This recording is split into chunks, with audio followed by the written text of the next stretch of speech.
To begin, you hand the deck over to your spectator and ask them to cut the deck into 4 roughly equal piles. They can do this however they like. Let them know it doesn't have to be perfect, just 4 packets from a completely shuffled deck. This step is completely in their control, and you should emphasize how fair and random this cut is. The more freedom they feel, the more powerful the effect becomes. Now take some of the packets, say this one right here, and these 2 as well, and give it a good shuffle.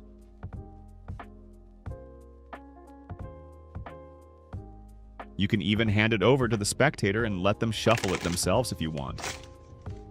It's important to stress that these cards are thoroughly mixed and in no particular order. Next, you'll ask the spectator to generate a completely secret and random number. To do this, turn your back to them so you don't see a thing. And ask them to silently count how many cards are in the packet that's on the table. Again, this packet came from a completely free and random cut, so neither you nor anyone else could possibly know how many cards they are counting.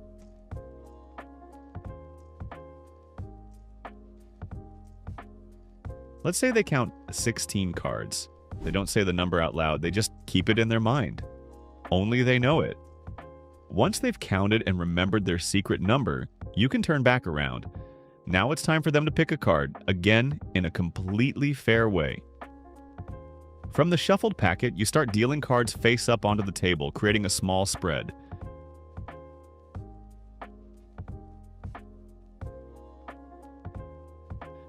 Let's say you deal out a selection of a couple of cards. Once the cards are on the table, turn away again so you can't see anything. Then, ask the spectator to count along the cards in the spread to the number they previously chose, in this case 16, and to remember the card that falls at that position. That card becomes their secret selection. Let's suppose for this example the 16th card is the 6 of hearts. That's now their selected card, but again, you don't know this. You haven't seen the card, and they haven't told anyone. Now you turn back around. The spectator doesn't say or reveal anything, they simply remember the card. Next, you gather up the cards they selected from and set them aside. Now comes the truly baffling part of the trick. You ask the spectator to do one final task to generate yet another completely random number. You ask them to deal the remaining cards from their original packet into 4 piles, just like they did at the beginning. These are still the same cards they counted earlier to generate their secret number.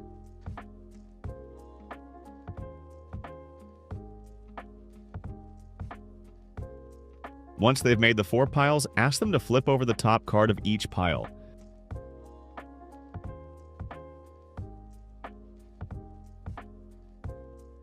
Now add up the values of the 4 face-up cards. Suppose they turn over a 10, a 7, a 9, and a 6.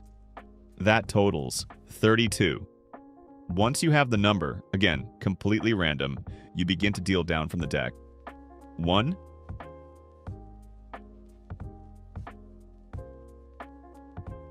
all the way up to 32 cards. Ask the spectator to confirm what was their selected card. They say 6 of hearts. And boom! The 32nd card is revealed to be the 6 of hearts. Impossible, right? Everything was in the spectator's hands, random cuts, random numbers, random card, and yet you found it. Okay, here is a quick tutorial for this classic mathematical card effect. So what you need is you need 4 cards at the top of the deck whose values add up to 32. And I believe these are the very values used in the performance. So these begin at the top, just like that, okay? Now he did some false cuttings, but he never really shuffled the cards to begin. But you could, if you want to just retain the top 4 cards at the top, you could give it as many riffle shuffles as you like, as long as you don't disturb, let me just show you here, disturb the top 4. So we need those, okay? And now you have the spectator cut the cards into approximately 4 equal-sized packets. So maybe they'll go like this, and then cut those about in half like that, okay? And then what he did was he said, well, why don't we go ahead and just gather up some of these and even this one here, and we'll just give it a good mix. Now he did genuinely mix these, but it actually doesn't matter, as you might imagine. Okay, the real action is over here. Okay, so our, and let me just show you, our top cards are still at the top. Okay, so we're going to be working with these cards here. And then what he did is he had the spectator count out the number of cards here while you turn your back so that you don't know what that special number is. So here it'll be 1, 2, 3, 4, 5, 6, 7, 8, 9, 10, 11, 12, 13 cards. Now the performer doesn't know that, the spectator does. But what you know now is that your 4 special cards are at the bottom, at the bottom of this packet of 13 now. There they are, okay? So why don't we jump into the write-up of the tutorial at this point here, okay? Okay, I'm going to be using something that Norman Gilbreth introduced to the world. I call them B brackets, this bracket notation. So what this represents right here is the deck of 52 cards, okay? Now what we have is we have the deck of 52 cards minus some unknown number of cards that we just now cut. Now it is true that we need this number to be smaller than 20, which naturally it almost certainly will be if the spectator divides the deck into approximately 4 equal parts. Okay, so that'll be fine. Now from there, what he did was he essentially dealt out face up 20 cards. Okay, so we have 20 cards here. And he kind of just dealt them out one at a time there.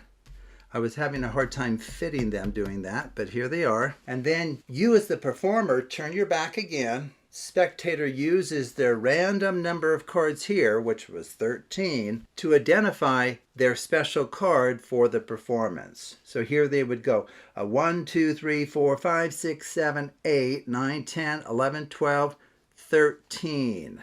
So the 13th card is the 10 of hearts. Okay, so that's the card that they'll note, 10 of hearts. And then at this point, you as the performer can turn around because you don't know which card they've landed on because you don't know the number of the cards here.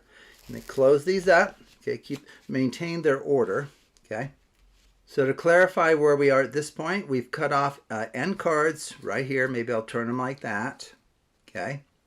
And then we also remove 20 cards from the remainder of the deck. So it's its own little packet there. Maybe I'll put it like this. And then the end cards are still here. Okay. And then from there, we spread out the 20 cards, right? And we had the spectator find the 13th card in that packet, which ended up being the 10 of hearts. Okay. So that would mean then there are 13 cards. There's 13 cards here, and at the 13th card, you'll land on the spectator's card of the 10 of hearts.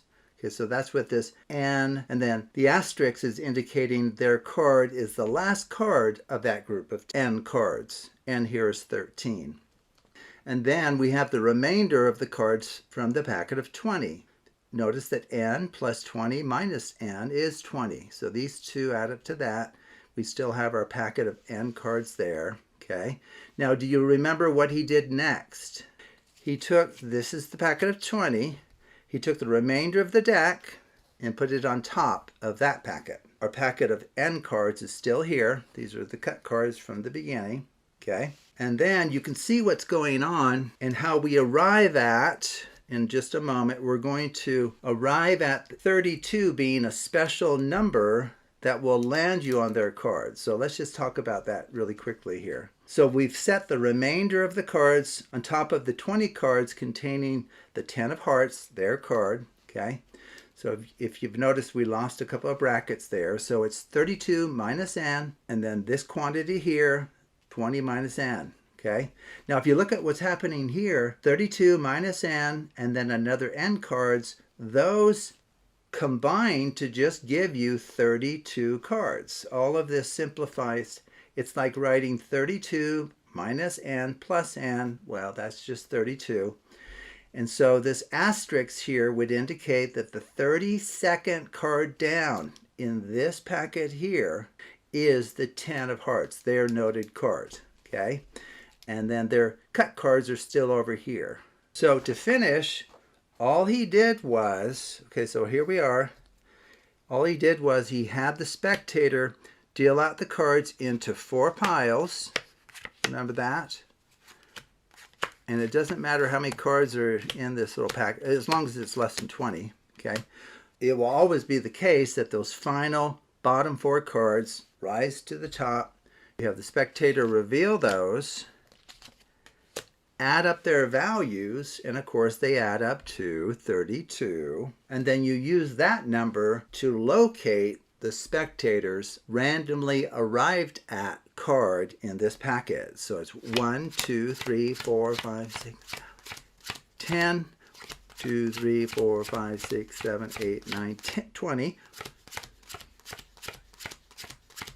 30, whoops, 1, 2. There it is. The 32nd card is guaranteed to be their card. And it won't matter how many cards are cut as long as it's fewer than 20 cards. Or equal to, I suppose technically it could be equal to and it's still going to work. So as long as the number of cards they cut at the beginning is smaller than or equal to 20, this gives a formal proof of why this routine will work every single time. So thank you for watching, and take a look at other videos on the Absolute Mathemagic channel.